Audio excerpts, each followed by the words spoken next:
This beginning part is not made out of anybody's head, it's real. You must believe this beginning part more than what comes after, else you won't understand how what comes after came to be written. You must believe it all, but you must believe this most, please. I am the editor of it. Bob Redforth, he's my cousin, and shaking the table on purpose wanted to be the editor of it, but I said he shouldn't because he couldn't. He has no idea of being an editor. Nettie Ashford is my bride. We were married in the right-hand closet in the corner of the dancing school, where first we met, with a ring, a green one from Wilkingwaiter's toy shop. I owed for it out of my pocket money. When the rapture ceremony was over, we all four went up the lane and let off a cannon, brought loaded in Bob Redforth's waistcoat pocket, to announce our nuptials. It flew right up when it went off and turned over. Next day, lute call. Robin Redforth was united, with similar ceremonies to Alice Rainbird. This time the cannon burst with a most terrific explosion and made a puppy bark. My peerless bride was, at the period of which we now treat, in captivity at Miss Grimmer's. Drowve and Grimmer is the partnership, and opinion is divided which is the greatest beast. The lovely bride of the colonel was also immured in the dungeons of the same establishment. A vow was entered into, between the colonel and myself, that we would cut them out on the following Wednesday when walking two and two.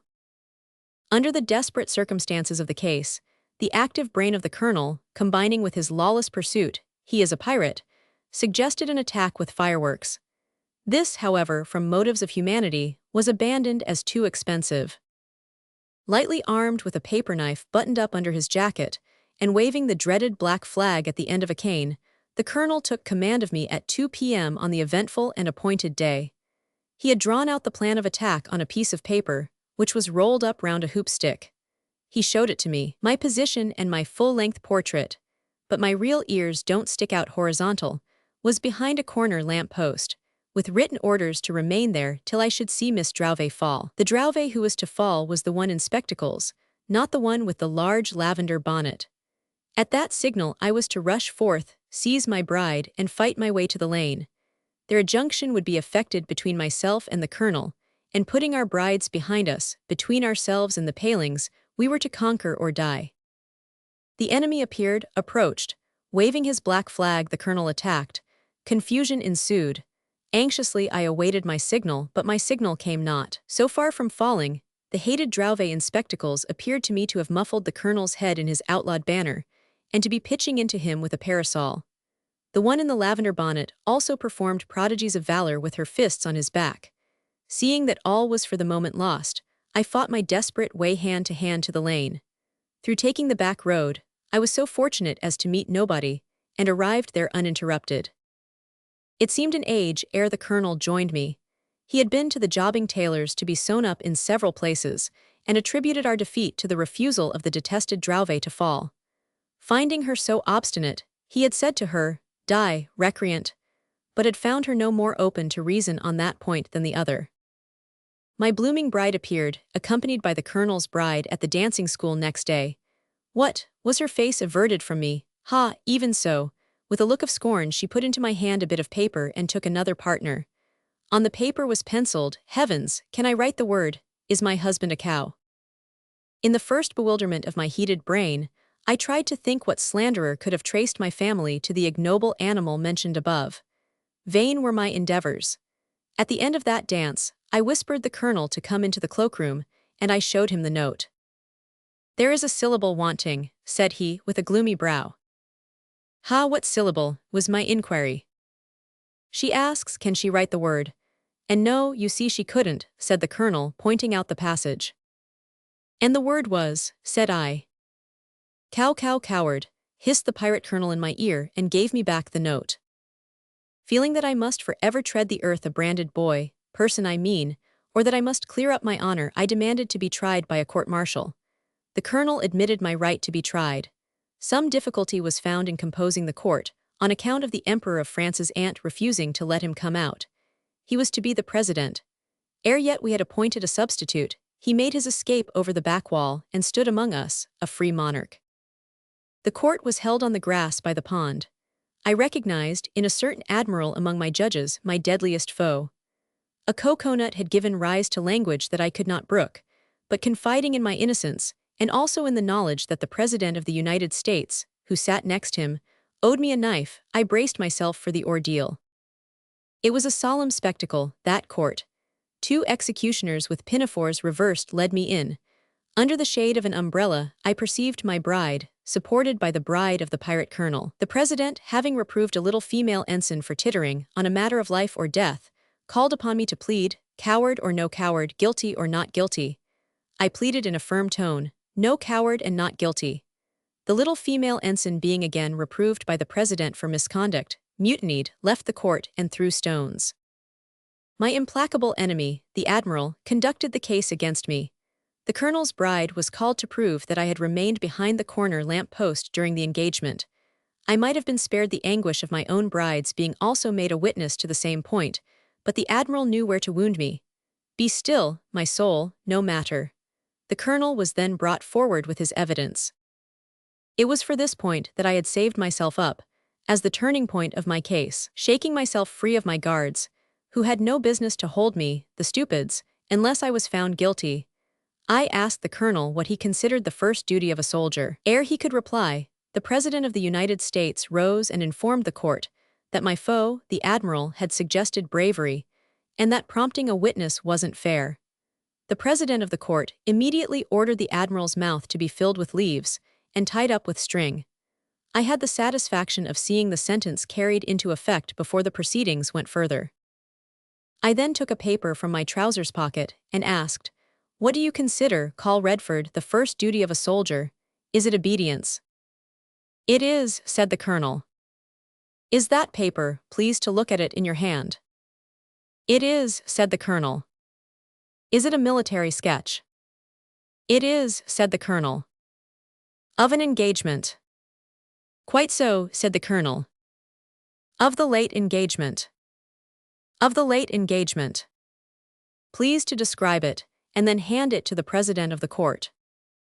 From that triumphant moment, my sufferings and my dangers were at an end. The court rose up and jumped, on discovering that I had strictly obeyed orders. My foe, the admiral, who though muzzled was malignant yet, contrived to suggest that I was dishonored by having quitted the field. But the colonel himself had done as much, and gave his opinion, upon his word and honor as a pirate, that when all was lost the field might be quitted without disgrace. I was going to be found no coward and not guilty, and my blooming bride was going to be publicly restored to my arms in a procession, when an unlooked-for event disturbed the general rejoicing. This was no other than the Emperor of France's aunt catching hold of his hair. The proceedings abruptly terminated, and the court tumultuously dissolved. It was when the shades of the next evening but one were beginning to fall, ere yet the silver beams of Luna touched the earth, that 4 forms might have been descried slowly advancing towards the weeping willow on the borders of the pond, the now deserted scene of the day before yesterday's agonies and triumphs. On a nearer approach, and by a practiced eye, these might have been identified as the forms of the pirate colonel with his bride, and of the day before yesterday's gallant prisoner with his bride. On the beauteous faces of the nymphs dejection sat enthroned. All 4 reclined under the willow for some minutes without speaking, till at length the bride of the colonel poutingly observed, "It's of no use pretending any more, and we had better give it up." "Ha!" exclaimed the pirate, "pretending." "Don't go on like that, you worry me," returned his bride. The lovely bride of Tinkling echoed the incredible declaration. The 2 warriors exchanged stony glances. "If," said the bride of the pirate colonel, "grown-up people won't do what they ought to do, and will put us out, what comes of our pretending?" "We only get into scrapes," said the bride of Tinkling. "You know very well," pursued the colonel's bride, "that Miss Drowvey wouldn't fall. You complained of it yourself, and you know how disgracefully the court-martial ended. As to our marriage, would my people acknowledge it at home? Or would my people acknowledge ours?" said the bride of Tinkling. Again the 2 warriors exchanged stony glances. "If you knocked at the door and claimed me, after you were told to go away," said the colonel's bride, "you would only have your hair pulled, or your ears, or your nose. If you persisted in ringing at the bell and claiming me," said the bride of Tinkling to that gentleman, "you would have things dropped on your head from the window over the handle, or you would be played upon by the garden engine. And at your own homes," resumed the bride of the colonel, "it would be just as bad. You would be sent to bed or something equally undignified.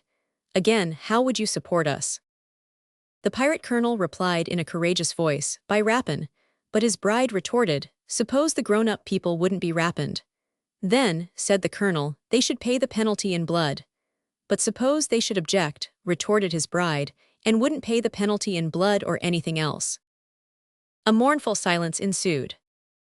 Then do you no longer love me, Alice? Asked the colonel. Redforth, I am ever thine, returned his bride. Then do you no longer love me, Nettie? Asked the present writer.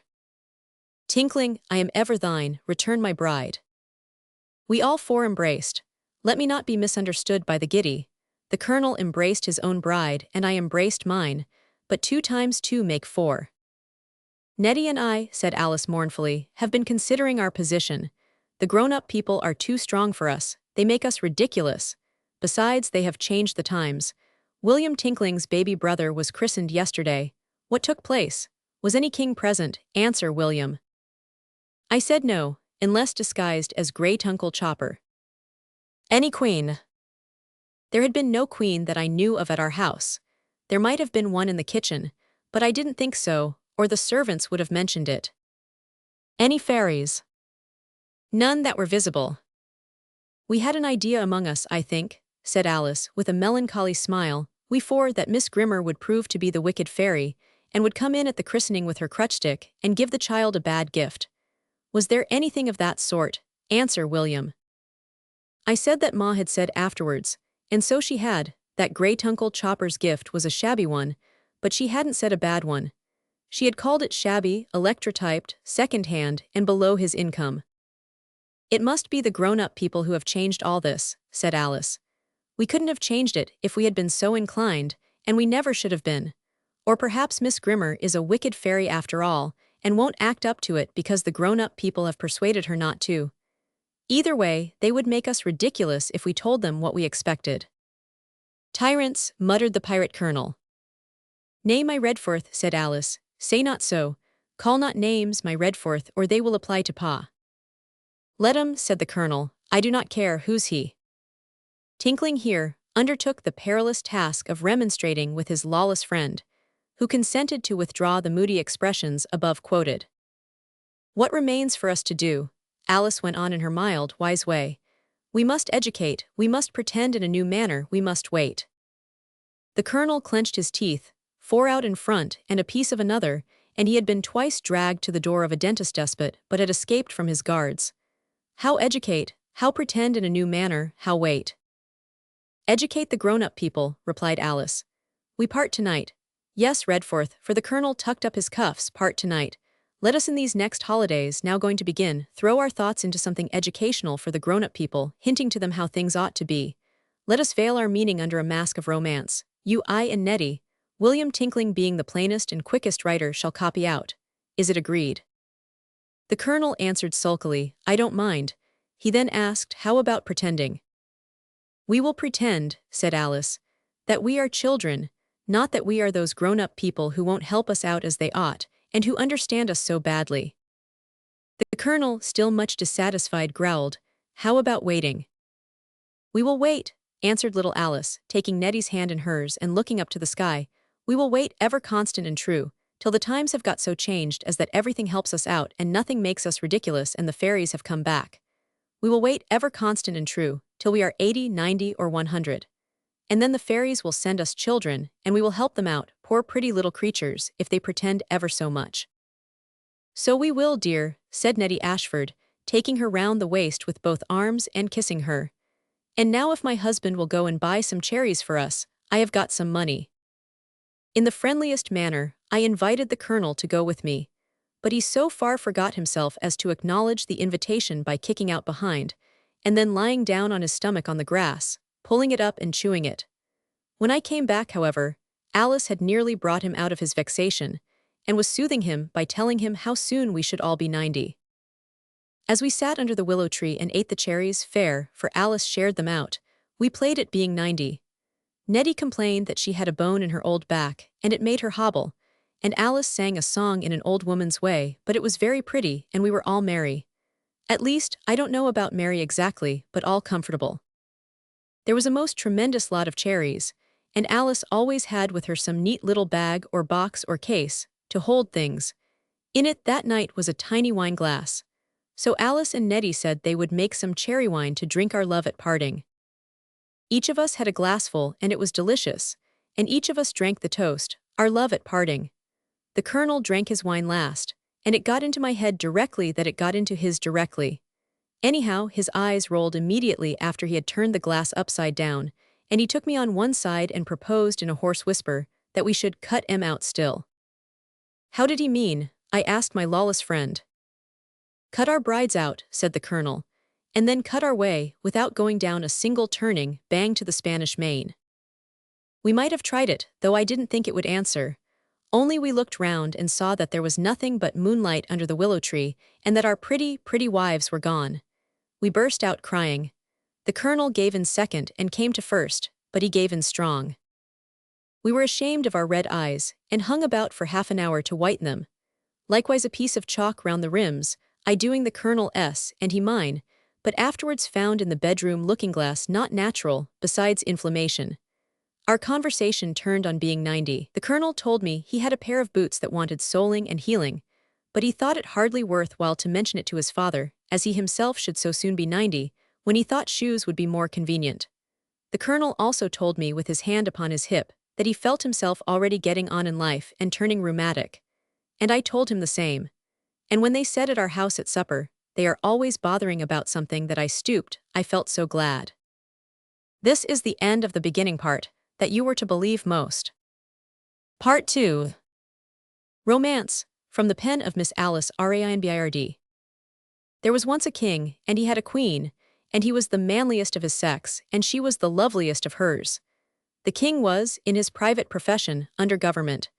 The queen's father had been a medical man out of town. They had 19 children and were always having more.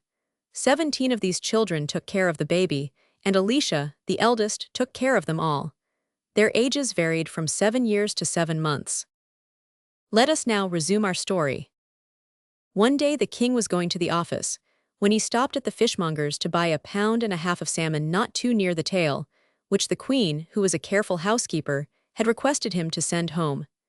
Mr. Pickles, the fishmonger, said, "Certainly, sir. Is there any other article? Good morning." The king went on towards the office in a melancholy mood, for quarter-day was such a long way off, and several of the dear children were growing out of their clothes. He had not proceeded far, when Mr. Pickles's errand-boy came running after him, and said, "Sir, you didn't notice the old lady in our shop." "What old lady?" inquired the king. "I saw none."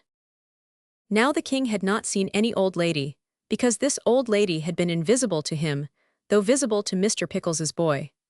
Probably because he messed and splashed the water about to that degree, and flopped the pairs of soles down in that violent manner, that, if she had not been visible to him, he would have spoilt her clothes. Just then the old lady came trotting up. She was dressed in shot silk of the richest quality, smelling of dried lavender. "King Watkins the First, I believe," said the old lady. "Watkins," replied the king, "is my name."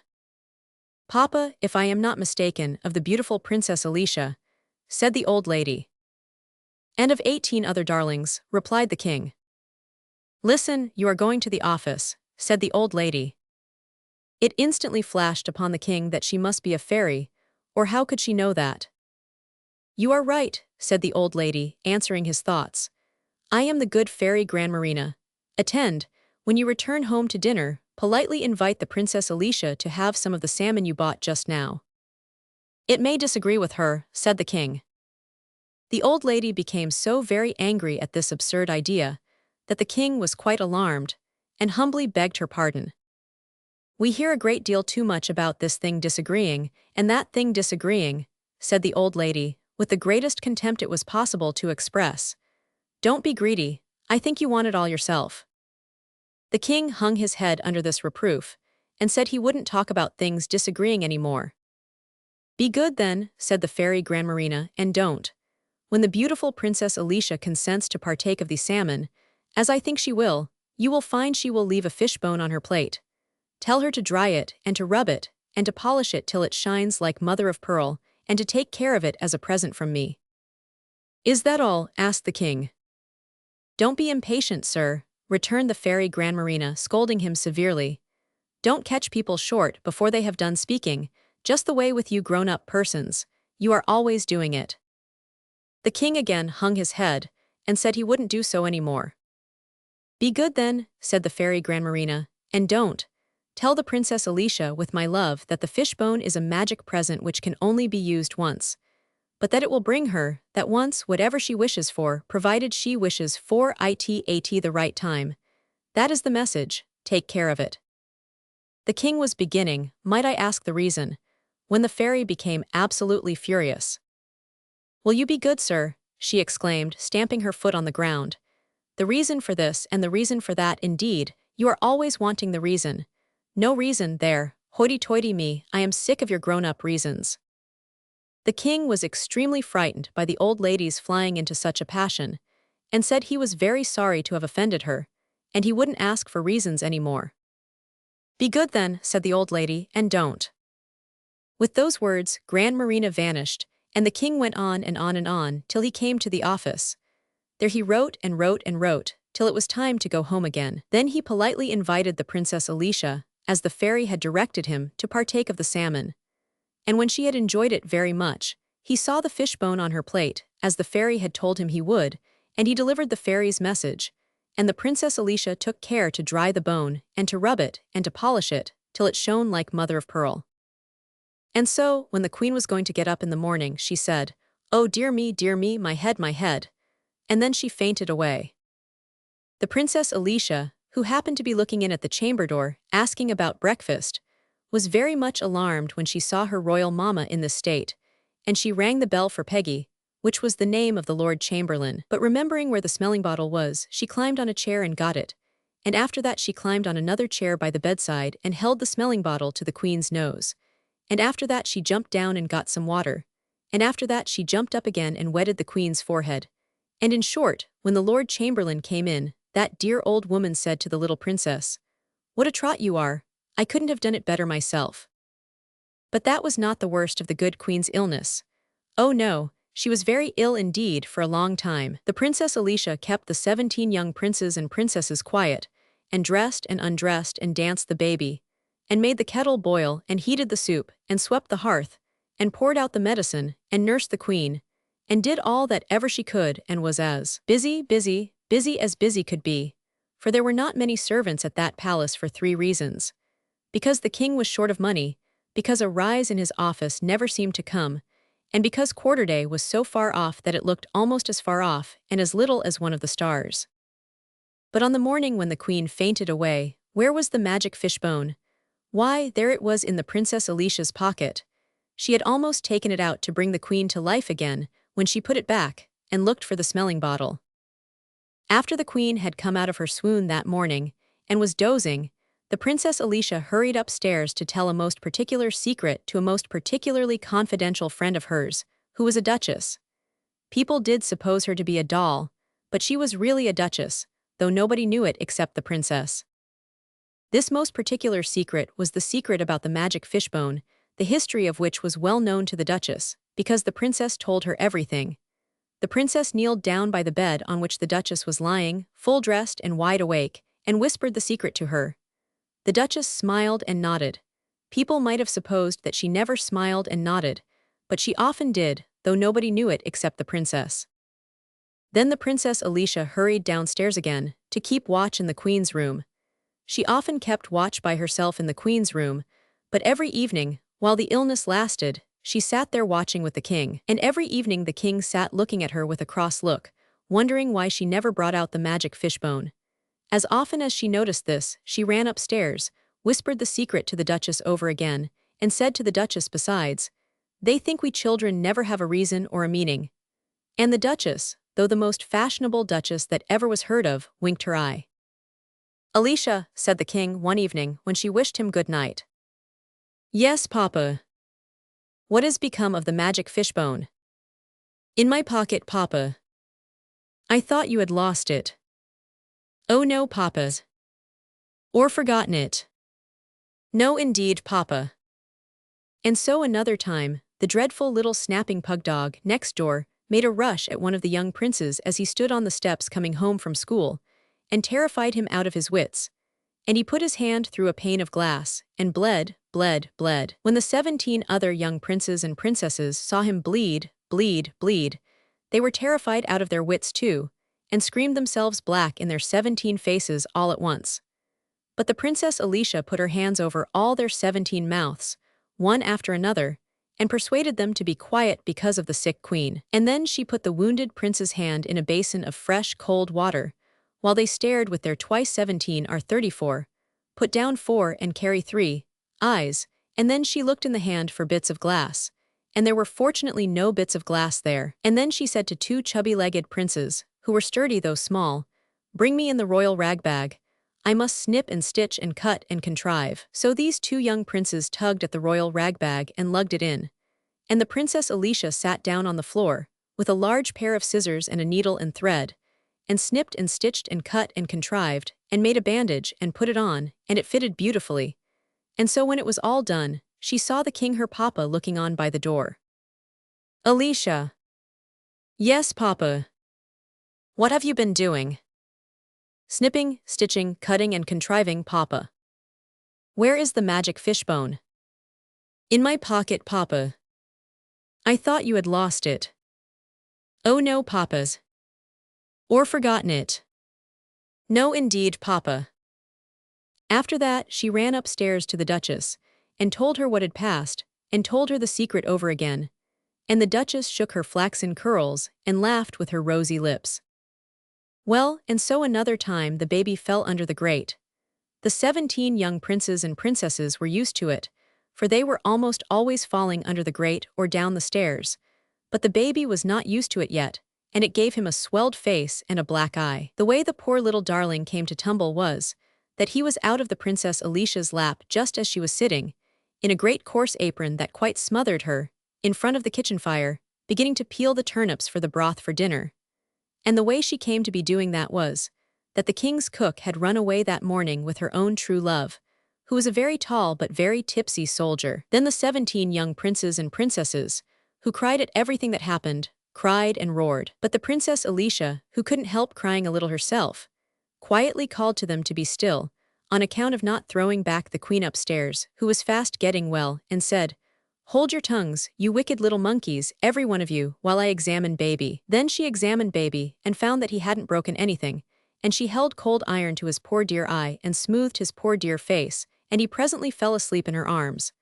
Then she said to the 17 princes and princesses, "I am afraid to let him down yet, lest he should wake and feel pain. Be good, and you shall all be cooks."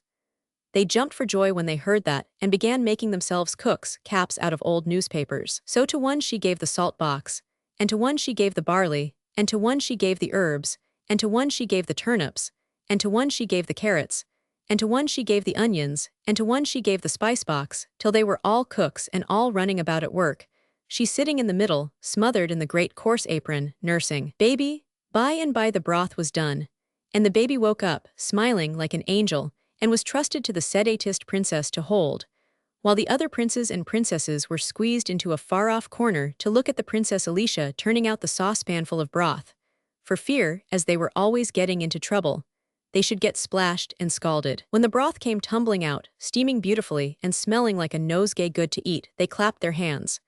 That made the baby clap his hands, and that, and his looking as if he had a comic toothache, made all the princes and princesses laugh.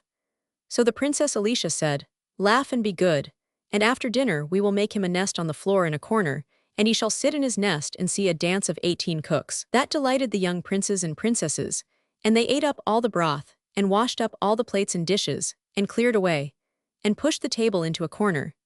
And then they in their cooks' caps, and the Princess Alicia in the smothering coarse apron that belonged to the cook that had run away with her own true love that was the very tall but very tipsy soldier, danced a dance of 18 cooks before the angelic baby, who forgot his swelled face and his black eye, and crowed with joy. And so then, once more the Princess Alicia saw King Watkins I, her father, standing in the doorway looking on, and he said, "What have you been doing, Alicia?" "Cooking and contriving, papa." "What else have you been doing, Alicia?" "Keeping the children light-hearted, papa." "Where is the magic fishbone, Alicia?" "In my pocket, papa." "I thought you had lost it." "Oh no, papas." or forgotten it. No, indeed, Papa. The king then sighed so heavily, and seemed so low-spirited, and sat down so miserably, leaning his head upon his hand, and his elbow upon the kitchen table pushed away in the corner, that the 17 princes and princesses crept softly out of the kitchen, and left him alone with the Princess Alicia and the angelic baby. What is the matter, Papa? I am dreadfully poor, my child. Have you no money at all, Papa? None, my child. Is there no way of getting any, Papa? No way, said the king. I have tried very hard, and I have tried all ways. When she heard those last words, the Princess Alicia began to put her hand into the pocket where she kept the magic fishbone. Papa, said she, when we have tried very hard and tried all ways, we must have done our very, very best. No doubt, Alicia. When we have done our very, very best, Papa, and that is not enough, then I think the right time must have come for asking help of others. This was the very secret connected with the magic fishbone, which she had found out for herself from the good fairy Grandmarina's words, and which she had so often whispered to her beautiful and fashionable friend, the Duchess. So she took out of her pocket the magic fishbone that had been dried and rubbed and polished till it shone like mother of pearl, and she gave it one little kiss, and wished it was quarter-day. And immediately it was quarter-day, and the king's quarter's salary came rattling down the chimney and bounced into the middle of the floor. But this was not half of what happened, no, not a quarter, for immediately afterwards the good fairy Grandmarina came riding in a carriage and 4 peacocks, with Mr. Pickles's boy up behind, dressed in silver and gold, with a cocked hat, powdered hair, pink silk stockings, a jeweled cane and a nosegay. Down jumped Mr. Pickles's boy with his cocked hat in his hand, and wonderfully polite, being entirely changed by enchantment, and handed Grandmarina out. And there she stood, in her rich shot silk smelling of dried lavender, fanning herself with a sparkling fan.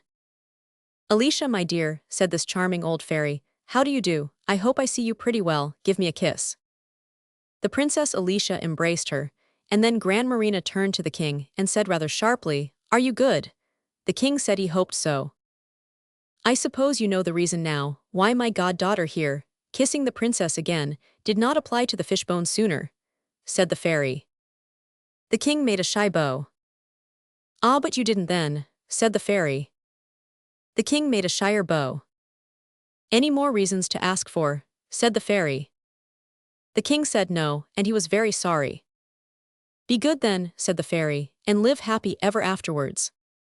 Then Grandmarina waved her fan, and the queen came in most splendidly dressed, and the 17 young princes and princesses, no longer grown out of their clothes, came in, newly fitted out from top to toe, with tucks in everything to admit of its being let out. After that, the fairy tapped the Princess Alicia with her fan, and the smothering coarse apron flew away, and she appeared exquisitely dressed, like a little bride, with a wreath of orange flowers and a silver veil. After that, the kitchen dresser changed of itself into a wardrobe, made of beautiful woods and gold and looking glass, which was full of dresses of all sorts, all for her and all exactly fitting her. After that, the angelic baby came in, running alone, with his face and eye not a bit the worse, but much the better. Then Grandmarina begged to be introduced to the Duchess, and when the Duchess was brought down, many compliments passed between them. A little whispering took place between the fairy and the Duchess, and then the fairy said out loud, Yes, I thought she would have told you.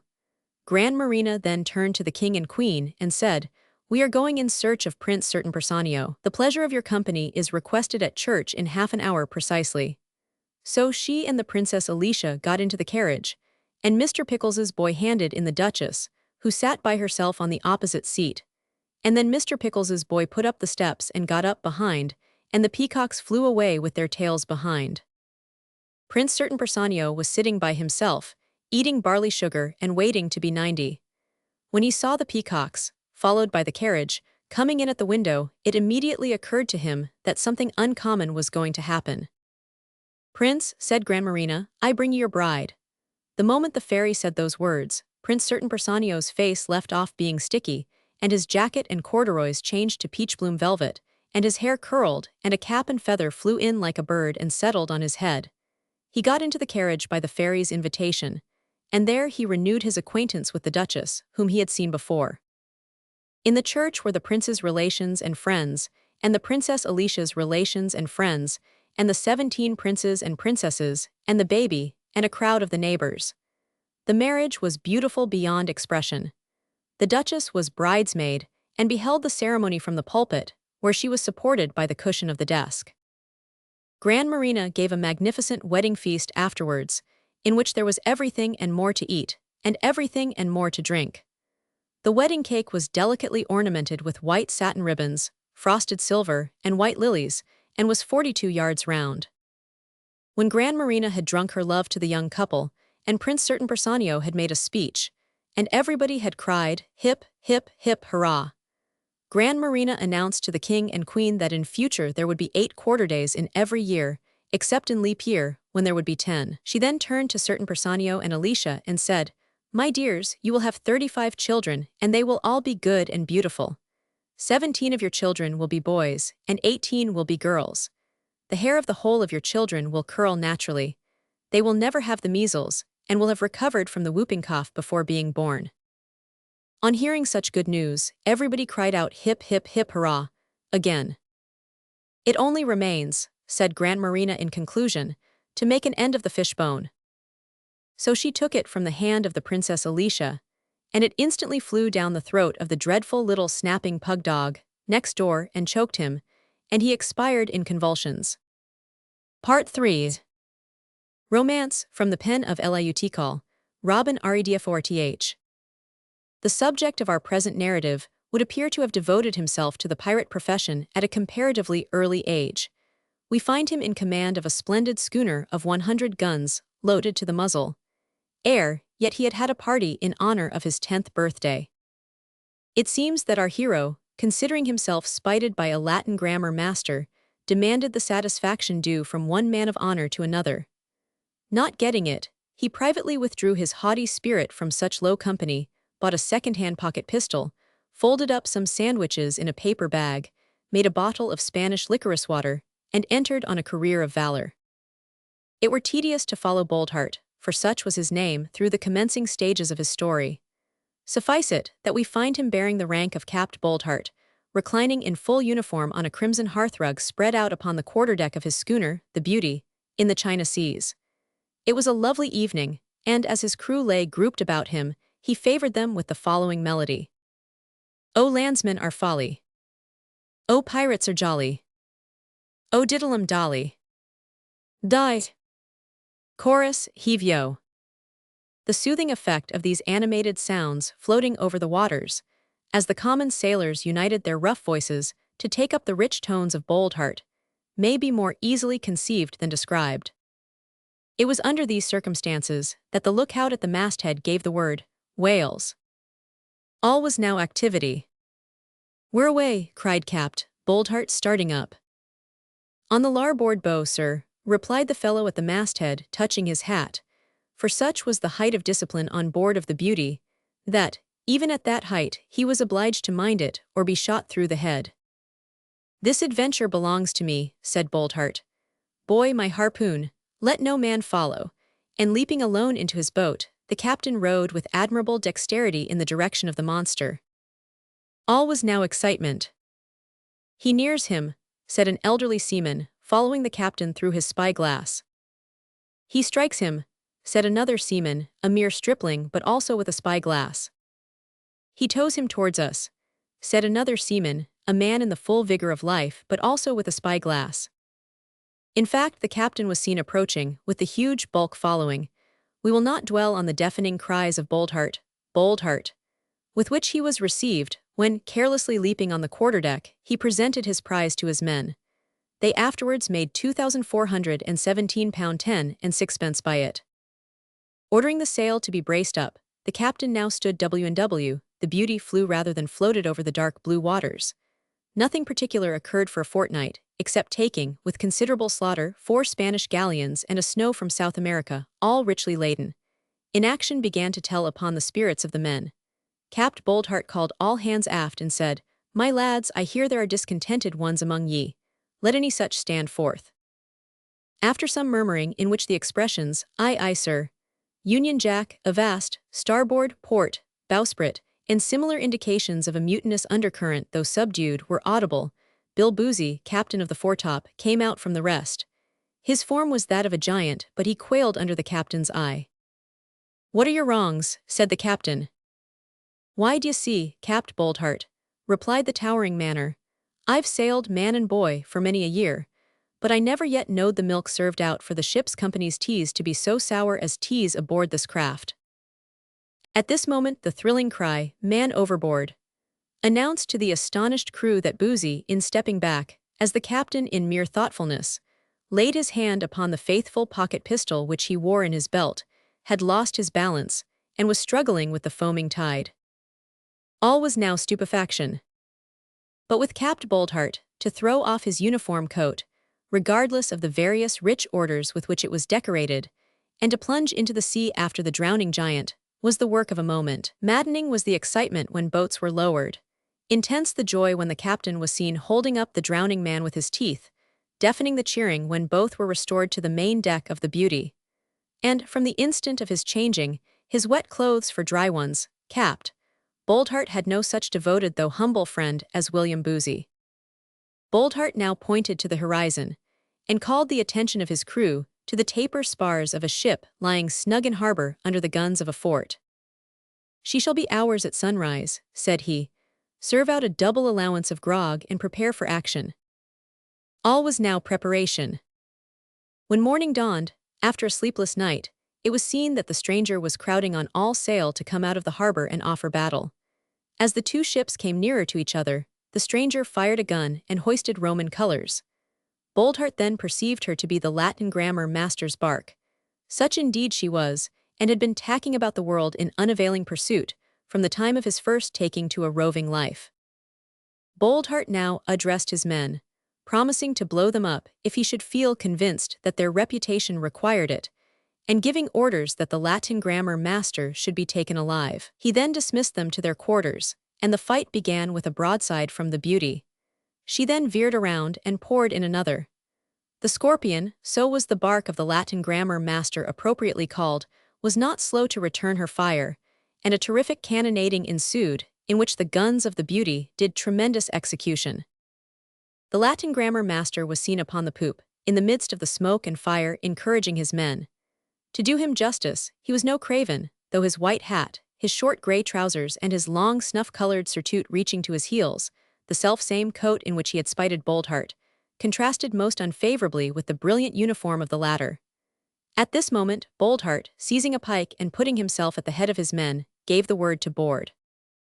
A desperate conflict ensued in the hammock nettings, or somewhere in about that direction, until the Latin grammar master, having all his masts gone, his hull and rigging shot through, and seeing Boldheart slashing a path towards him, hauled down his flag himself, gave up his sword to Boldheart, and asked for quarter. Scarce had he been put into the captain's boat, ere the Scorpion went down with all on board. On Capt. Boldheart's now assembling his men, a circumstance occurred. He found it necessary with one blow of his cutlass to kill the cook, who, having lost his brother in the late action, was making at the Latin grammar master in an infuriated state, intent on his destruction with a carving knife.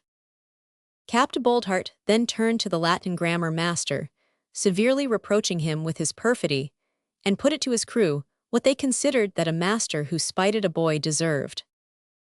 They answered with one voice, "Death." "It may be so," said the captain, "but it shall never be said that Boldheart stained his hour of triumph with the blood of his enemy. Prepare the cutter." The cutter was immediately prepared. "Without taking your life," said the captain, "I must yet forever deprive you of the power of spiting other boys. I shall turn you adrift in this boat. You will find in her 2 oars, a compass, a bottle of rum, a small cask of water, a piece of pork, a bag of biscuit, and my Latin grammar. Go, and spite the natives if you can find any."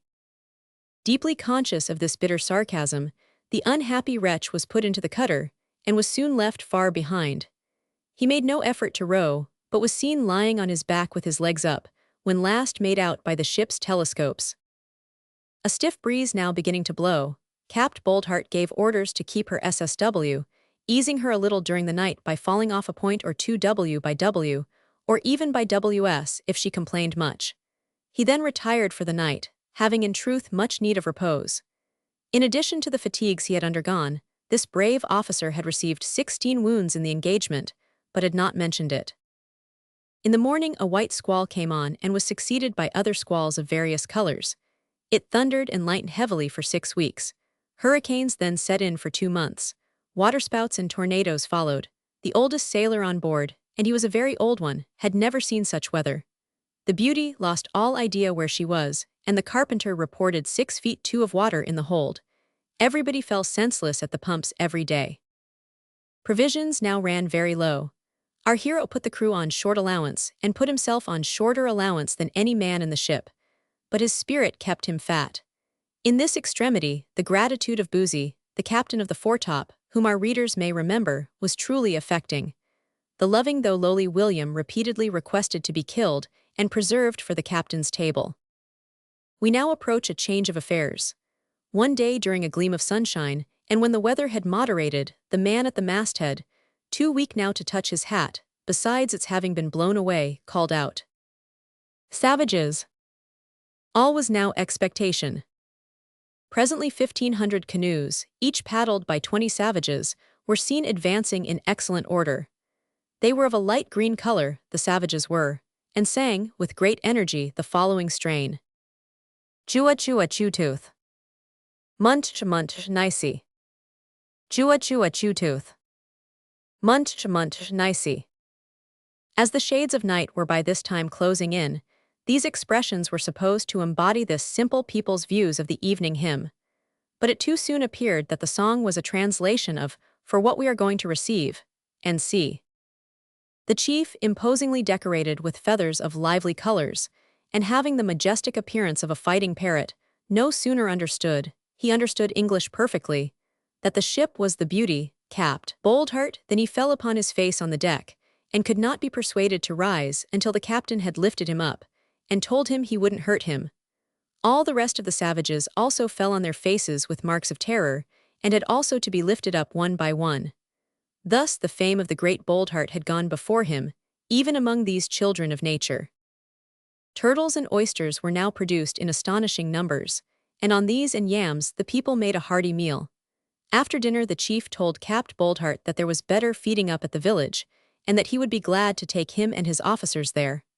Apprehensive of treachery, Boldheart ordered his boat's crew to attend him completely armed, and well were it for other commanders if their precautions, but let us not anticipate. When the canoes arrived at the beach, the darkness of the night was illumined by the light of an immense fire. Ordering his boat's crew, with the intrepid though illiterate William at their head, to keep close and be upon their guard, Boldheart bravely went on, arm in arm with the chief. But how to depict the captain's surprise when he found a ring of savages singing in chorus that barbarous translation of "For what we are going to receive," and see, which has been given above, and dancing hand in hand round the Latin grammar master, in a hamper with his head shaved, while 2 savages floured him, before putting him to the fire to be cooked. Boldheart now took counsel with his officers on the course to be adopted. In the meantime, the miserable captive never ceased begging pardon and imploring to be delivered. On the generous Boldheart's proposal, it was at length resolved that he should not be cooked, but should be allowed to remain raw, on 2 conditions, namely, 1. That he should never, under any circumstances, presume to teach any boy anything any more. 2. That, if taken back to England, he should pass his life in traveling to find out boys who wanted their exercises done, and should do their exercises for those boys for nothing, and never say a word about it. Drawing the sword from its sheath, Boldheart swore him to these conditions on its shining blade. The prisoner wept bitterly, and appeared acutely to feel the errors of his past career. The captain then ordered his boat's crew to make ready for a volley, and after firing to reload quickly. "And expect a score or 2 on ye to go head over heels," murmured William Boozy, "for I'm a-looking at ye." With those words, the derisive though deadly William took a good aim. Fire! The ringing voice of Boldheart was lost in the report of the guns and the screeching of the savages. Volley after volley awakened the numerous echoes. Hundreds of savages were killed, hundreds wounded, and thousands ran howling into the woods. The Latin grammar master had a spare nightcap lent him, and a long-tail coat, which he wore hind side before. He presented a ludicrous though pitiable appearance, and serve him right. We now find Capt. Boldheart with this rescued wretch on board standing off for other islands. At one of these, not a cannibal island but a pork and vegetable one, he married only in fun on his part the king's daughter. Here he rested some time, receiving from the natives great quantities of precious stones, gold dust, elephants' teeth and sandal wood, and getting very rich.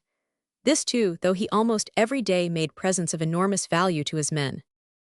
The ship being at length as full as she could hold of all sorts of valuable things, Boldheart gave orders to weigh the anchor, and turn the Beauty's head towards England. These orders were obeyed with 3 cheers, and ere the sun went down full many a hornpipe had been danced on deck by the uncouth though agile William. We next find Capt. Boldheart about 3 leagues off Madeira, surveying through his spyglass a stranger of suspicious appearance making sail towards him. On his firing a gun ahead of her to bring her to, she ran up a flag, which he instantly recognized as the flag from the mast in the back garden at home. Inferring from this, that his father had put to sea to seek his long-lost son, the captain sent his own boat on board the stranger to inquire if this was so, and, if so, whether his father's intentions were strictly honorable. The boat came back with a present of greens and fresh meat, and reported that the stranger was the family of 1,200 tons, and had not only the captain's father on board, but also his mother, with the majority of his aunts and uncles and all his cousins. It was further reported to Boldheart that the whole of these relations had expressed themselves in a becoming manner, and were anxious to embrace him and thank him for the glorious credit he had done them. Boldheart at once invited them to breakfast next morning on board the Beauty, and gave orders for a brilliant ball that should last all day. It was in the course of the night that the captain discovered the hopelessness of reclaiming the Latin grammar master. That thankless traitor was found out, as the 2 ships lay near each other, communicating with the family by signals, and offering to give up Boldheart. He was hanged at the yardarm the first thing in the morning, after having it impressively pointed out to him by Boldheart that this was what spiders came to. The meeting between the captain and his parents was attended with tears. His uncles and aunts would have attended their meeting with tears too, but he wasn't going to stand that. His cousins were very much astonished by the size of his ship and the discipline of his men, and were greatly overcome by the splendor of his uniform. He kindly conducted them round the vessel, and pointed out everything worthy of notice. He also fired his 100 guns, and found it amusing to witness their alarm. The entertainment surpassed everything ever seen on board ship, and lasted from 10 in the morning until 7 the next morning. Only one disagreeable incident occurred. Capt. Boldheart found himself obliged to put his cousin Tom in irons for being disrespectful. On the boy's promising amendment, however, he was humanely released after a few hours' close confinement. Boldheart now took his mother down into the great cabin, and asked after the young lady with whom, it was well known to the world, he was in love. His mother replied that the object of his affections was then at school at Margate. For the benefit of sea-bathing it was the month of September, but that she feared the young lady's friends were still opposed to the union. Boldheart at once resolved, if necessary, to bombard the town. Taking the command of his ship with this intention, and putting all but fighting men on board the family, with orders to that vessel to keep in company, Boldheart soon anchored in Margate Roads. Here he went ashore well armed, and attended by his boat's crew, at their head the faithful though ferocious William, and demanded to see the mayor, who came out of his office. "Dost know the name of yon ship, mayor?" asked Boldheart fiercely. "No," said the mayor, rubbing his eyes, which he could scarce believe, when he saw the goodly vessel riding at anchor. "She is named the Beauty," said the captain. "Ha!" exclaimed the mayor with a start. "And you then are Capt. Boldheart?" "The same." A pause ensued. The mayor trembled. "Now, mayor," said the captain, "choose, help me to my bride or be bombarded." The mayor begged for 2 hours' grace, in which to make inquiries respecting the young lady. Boldheart accorded him but one, and during that one placed William Boozy sentry over him, with a drawn sword, and instructions to accompany him wherever he went, and to run him through the body if he showed a sign of playing false. At the end of the hour the mayor reappeared more dead than alive, closely waited on by Boozy, more alive than dead. "Captain," said the mayor, "I have ascertained that the young lady is going to bathe. Even now she waits her turn for a machine. The tide is low, though rising. I in one of our town boats shall not be suspected.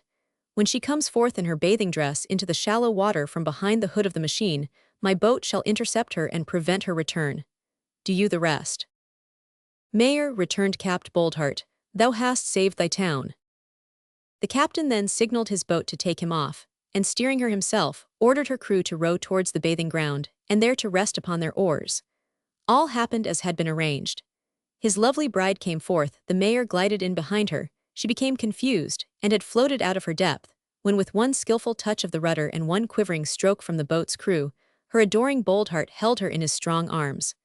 There her shrieks of terror were changed to cries of joy. Before the beauty could get under way, the hoisting of all the flags in the town and harbor, and the ringing of all the bells, announced to the brave Boldheart that he had nothing to fear. He therefore determined to be married on the spot, and signaled for a clergyman and clerk, who came off promptly in a sailing boat named the Skylark. Another great entertainment was then given on board the Beauty, in the midst of which the mayor was called out by a messenger. He returned with the news that government had sent down to know whether Capt. Boldheart, in acknowledgment of the great services he had done his country by being a pirate, would consent to be made a lieutenant colonel. For himself, he would have spurned the worthless boon, but his bride wished it, and he consented. Only one thing further happened before the good ship family was dismissed, with rich presents to all on board. It is painful to record, but such is human nature in some cousins that Capt. Boldheart's unmannerly cousin Tom was actually tied up to receive 3 dozen with a rope's end, for cheekiness and making game, when Capt. Boldheart's lady begged for him, and he was spared. The Beauty then refitted, and the captain and his bride departed for the Indian Ocean to enjoy themselves forevermore. Part 4. Romance from the pen of Miss Nettie Ashford. There is a country, which I will show you when I get into maps, where the children have everything their own way. It is a most delightful country to live in. The grown-up people are obliged to obey the children, and are never allowed to sit up to supper, except on their birthdays. The children order them to make jam and jelly and marmalade, and tarts and pies and puddings and all manner of pastry. If they say they won't, they are put in the corner till they do. They are sometimes allowed to have some, but when they have some, they generally have powders given them afterwards. One of the inhabitants of this country, a truly sweet young creature of the name of Mrs. Orange, had the misfortune to be sadly plagued by her numerous family. Her parents required a great deal of looking after, and they had connections and companions who were scarcely ever out of mischief. So Mrs. Orange said to herself, I really cannot be troubled with these torments any longer. I must put them all to school.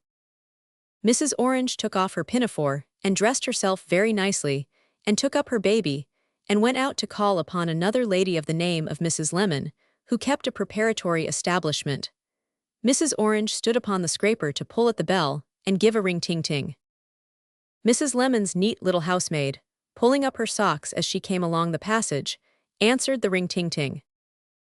Good morning, said Mrs. Orange. Fine day, how do you do, Mrs. Lemon at home? Yes, ma'am. Will you say Mrs. Orange and baby? Yes, ma'am, walk in. Mrs. Orange's baby was a very fine one and real wax all over. Mrs. Lemon's baby was leather and bran. However, when Mrs. Lemon came into the drawing-room with her baby in her arms, Mrs. Orange said politely, Good morning, fine day, how do you do, and how is little Tootloom Boots?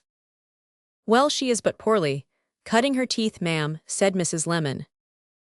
Oh, indeed, ma'am, said Mrs. Orange, no fits, I hope. No, ma'am. How many teeth has she, ma'am? 5, ma'am. My Amelia, ma'am, has 8, said Mrs. Orange. Shall we lay them on the mantelpiece side by side while we converse? By all means, ma'am, said Mrs. Lemon. Hem.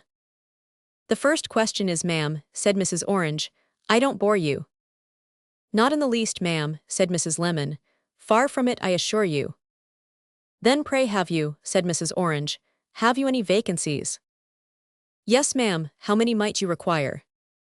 Why, the truth is, ma'am, said Mrs. Orange, I have come to the conclusion that my children, oh, I forgot to say that they call the grown-up people children in that country, that my children are getting positively too much for me.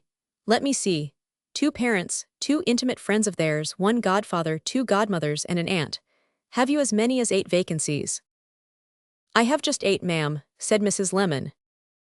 Most fortunate, terms moderate, I think. Very moderate, ma'am. Diet good, I believe. Excellent, ma'am. Unlimited. Unlimited. Most satisfactory, corporal punishment dispensed with. Why, we do occasionally shake, said Mrs. Lemon, and we have slapped, but only in extreme cases. Could I, ma'am, said Mrs. Orange, could I see the establishment? With the greatest of pleasure, ma'am, said Mrs. Lemon. Mrs. Lemon took Mrs. Orange into the schoolroom, where there were a number of pupils. Stand up, children, said Mrs. Lemon, and they all stood up. Mrs. Orange whispered to Mrs. Lemon, there is a pale, bald child with red whiskers in disgrace. Might I ask what he has done? Come here, White, said Mrs. Lemon, and tell this lady what you have been doing. Betting on horses, said White sulkily. Are you sorry for it, you naughty child? Said Mrs. Lemon. No, said White, sorry to lose but shouldn't be sorry to win. There's a vicious boy for you, ma'am, said Mrs. Lemon. Go along with you, sir. This is Brown, Mrs. Orange. Oh, a sad case, Brown's, never knows when he has had enough. Greedy, how is your gout, sir? Bad, said Brown. What else can you expect, said Mrs. Lemon. Your stomach is the size of two, go and take exercise directly. Mrs. Black, come here to me. Now here is a child, Mrs. Orange, ma'am, who is always at play. She can't be kept at home a single day together, always gadding about and spoiling her clothes. Play, play, play, play from morning to night and to morning again. How can she expect to improve? Don't expect to improve, sulked Mrs. Black. Don't want to. There is a specimen of her temper, ma'am, said Mrs. Lemon. To see her when she is tearing about, neglecting everything else, you would suppose her to be at least good-humored. But bless you, ma'am, she is as pert and flouncing a minx as ever you met with in all your days. You must have a great deal of trouble with them, ma'am, said Mrs. Orange. Ah, I have indeed, ma'am, said Mrs. Lemon. What with their tempers, what with their quarrels, what with their never knowing what's good for them, and what with their always wanting to domineer, deliver me from these unreasonable children. Well, I wish you good morning, ma'am, said Mrs. Orange. Well, I wish you good morning, ma'am, said Mrs. Lemon. So Mrs. Orange took up her baby and went home, and told the family that plagued her so that they were all going to be sent to school.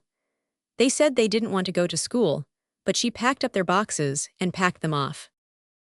Oh dear me, rest and be thankful, said Mrs. Orange, throwing herself back in her little armchair. Those troublesome troubles are got rid of, please the pigs. Just then another lady, named Mrs. Alicumpaine, came calling at the street door with a ring-ting-ting.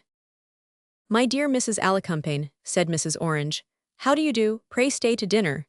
We have but a simple joint of sweet stuff, followed by a plain dish of bread and treacle, but if you will take us as you find us, it will be so kind. Don't mention it, said Mrs. Alicumpaine. I shall be too glad, but what do you think I have come for, ma'am? Guess, ma'am.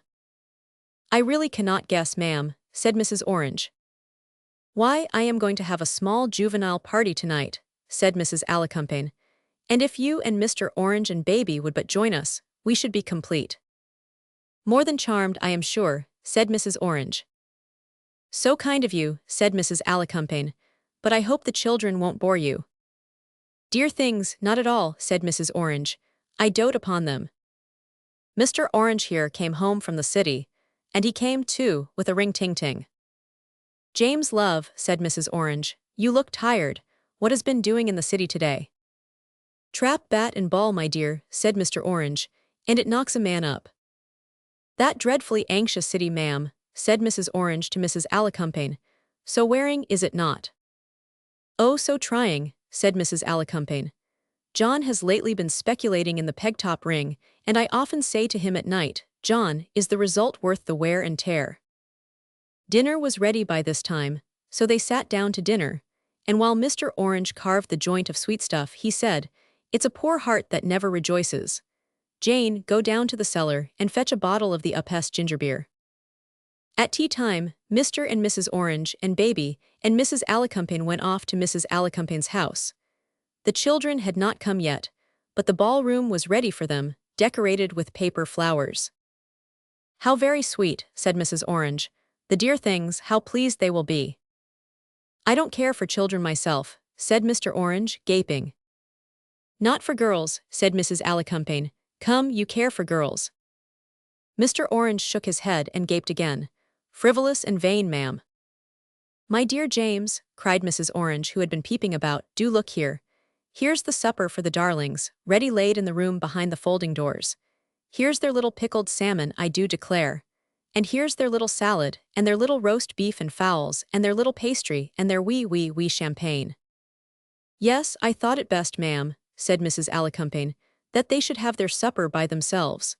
Our table is in the corner here, where the gentlemen can have their wineglass of negus, and their egg sandwich, and their quiet game at beggar my neighbor, and look on. As for us, ma'am, we shall have quite enough to do to manage the company. Oh, indeed, you may say so. Quite enough, ma'am, said Mrs. Orange. The company began to come. The first of them was a stout boy, with a white top-knot and spectacles. The housemaid brought him in and said, Compliments, and at what time was he to be fetched? Mrs. Alicumpaine said, Not a moment later than 10. How do you do, sir? Go and sit down. Then a number of other children came, boys by themselves and girls by themselves and boys and girls together. They didn't behave at all well. Some of them looked through quizzing glasses at others and said, Who are those? Don't know them. Some of them looked through quizzing glasses at others and said, How do? Some of them had cups of tea or coffee handed to them by others and said, Thanks, much. A good many boys stood about and felt their shirt collars. 4 tiresome fat boys would stand in the doorway and talk about the newspapers till Mrs. Alicumpaine went to them and said, My dears, I really cannot allow you to prevent people from coming in. I shall be truly sorry to do it, but if you put yourself in everybody's way, I must positively send you home. One boy with a beard and a large white waistcoat who stood straddling on the hearthrug warming his coat-tails was sent home. Highly incorrect, my dear, said Mrs. Alicumpaine, handing him out of the room, and I cannot permit it.